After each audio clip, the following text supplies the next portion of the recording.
அனைவருக்கும் வணக்கம்.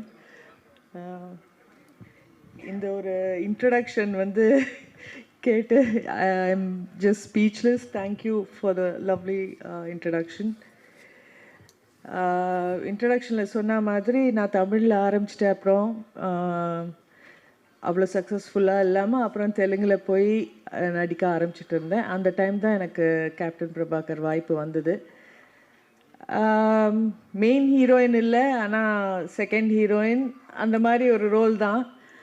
ஆனால் அந்த படம் எனக்கு கொடுத்த வெற்றியும் பேரும். அதுக்கப்புறம் நான் 15 வருஷமோ 10 வருஷத்துக்கு அப்புறம் படையப்பா பண்ணுறேன். அது வரைக்கும் அந்த ஆட்டமாக தேரோட்டமான்ற பாட்டு இப்போ வரைக்கும் எங்கே போனாலும் எந்த ஃபங்க்ஷன் போனாலும் ஒரு ஒரு ஒரு ஃபேடே ஆகாத அதே பாப்புலாரிட்டி. ரிலீஸ் ஆன அப்புறம் அந்த சாங்க்கு எவ்வளோ ஒரு பேரும் புகழும் வந்ததோ அது இப்போ வரைக்கும் அந்த பாட்டுக்கு இருக்குது, எனக்கும் இருக்குது. அண்டு நிறைய ரசிகர்கள் அந்த பாட்டு பார்த்து எனக்கு ரசிகர்கள் ஆனவர்களும் இருக்காங்க. அந்த வாய்ப்பை எனக்கு கொடுத்த செல்வமணி சாருக்கும் கேப்டன் இன்னைக்கு I miss him the most today. இன்னைக்கு அவர் இருந்திருந்தால் ரொம்ப ரொம்ப சந்தோஷமாக இருந்திருக்கும். அவர் எங்கே இருந்தாலும் இந்த படம் திருப்பி ரிலீஸ் ஆகி ஃபஸ்ட் டைம் ரிலீஸ் ஆனால் அப்போ எவ்வளோ வெற்றி பெற்றதோ அதை விட டபுள் மடங்கு வெற்றி பெற அவர் மேலேருந்து வாழ்த்துவார்ன்ற நம்பிக்கை எனக்கு இருக்குது.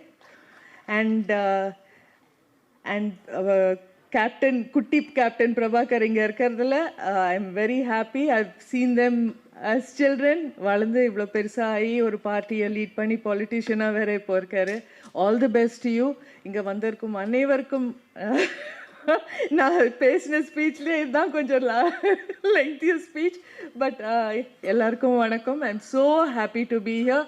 All the best Selvamani sir. Rocket, another big hit, and thank you so much.